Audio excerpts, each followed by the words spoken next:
সবাইকে স্বাগত আমাদের অলিভাস ব্লগ চ্যানেলে।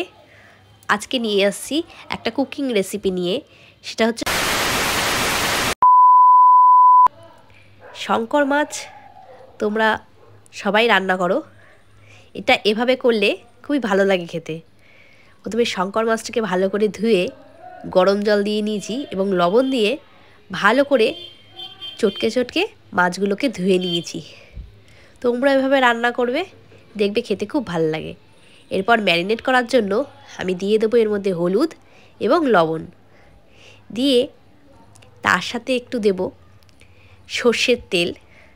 সর্ষের তেলটা দিলে মাছগুলোর মধ্যে একটা আষ্টে গন্ধ সেটা থাকে না, তাই সর্ষের তেল দিয়ে ভালোভাবে মাছটাকে ম্যারিনেট করতে হবে। ম্যারিনেট করে আমরা কিছুক্ষণ রেখে দেব। এরপর কড়াইতে সর্ষের তেল দিয়ে নেব। সর্ষের তেল গরম হয়ে গেলে মাছগুলোকে এক এক করে ছেড়ে দেব। মাছগুলোকে তেলটাকে খুব গরম করতে হবে কিন্তু, নাহলে মাছগুলো লেগে যাবে। তেলটা গরম হয়ে গেলে মাছগুলো ছেড়ে দেব এবং মাছগুলো খুব লাল লাল করে ভাজতে হবে। এই দেখুন, মাছগুলো ভাজা আমার সব হয়ে গেছে। এরপর কড়াইতে সর্ষের তেল দিয়ে গরম হয়ে গেলে তার মধ্যে দিয়ে দেবো ছোটো এলাচ, দারচিনি এবং লবঙ্গ, 3-4টে করে দিলেই হবে। এরপর যেরকম আপনি লঙ্কা খান, কাঁচা লঙ্কা বা শুকনো লঙ্কা দিতে পারেন। আমরা কাঁচা লঙ্কা খাই, তাই কাঁচা লঙ্কা দিয়েছি, আপনারা ঝাল বুঝে দেবেন। এরপর দিয়ে দেবেন গোটা জিরা।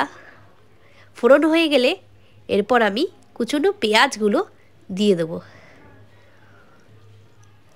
আমি এর আগে আলুগুলোকে ডুমো ডুমো করে কেটে ভেজে রেখেছিলাম এবং পেঁয়াজ, আদা, রসুন এবং জিরা, গোটা জিরা আমি বেটে রেখেছিলাম, আর একটু জিরা গুঁড়া আর হলুদ গুঁড়াও রেখেছিলাম সাথে।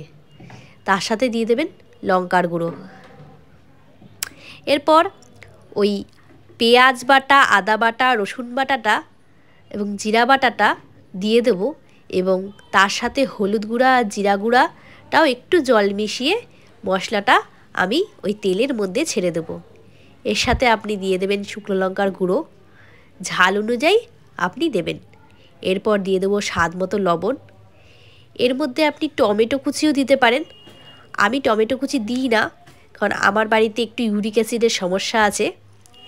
আপনারা চাইলে এর মধ্যে টমেটো কুচিও দিয়ে দিতে পারেন, তাহলে খেতে আরও ভালো হবে।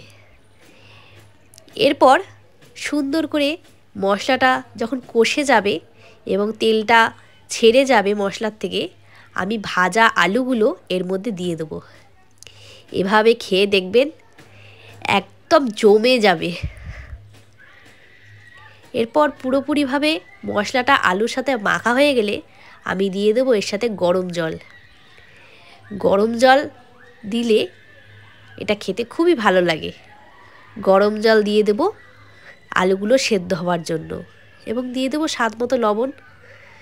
ভালোভাবে মিক্সড করে আমি ঢাকা দিয়ে দেবো। এরপর কিছুক্ষণ হতে দেবো সেদ্ধ হওয়ার জন্য। সেদ্ধ হয়ে গেলে আমি এর মধ্যে মাছগুলো, ভাজা রাখা মাছগুলো দিয়ে দেবো, যাতে ঝোলের সাথে মাছগুলো আরেকটু সেদ্ধ হয়ে যায়।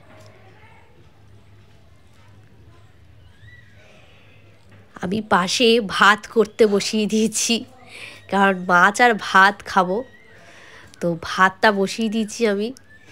আপনারাও চাইলে গরম গরম ভাত বসিয়ে দেবেন তার সাথে। এরপর ঢাকনা চাপা দিয়ে দেবো মাছটা দিয়ে। যখন হয়ে যাবে আলুগুলো সেদ্ধ, এরপর আমি দিয়ে দেবো গরম মশলার গুঁড়া। আমি সানরাইজের গরম মশলা ব্যবহার করি।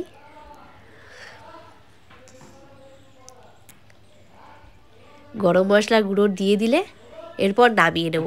হয়ে গেল আমাদের শঙ্কর মাছের রেসিপি,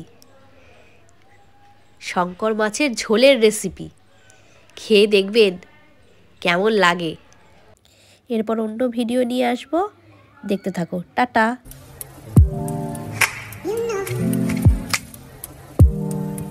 You know.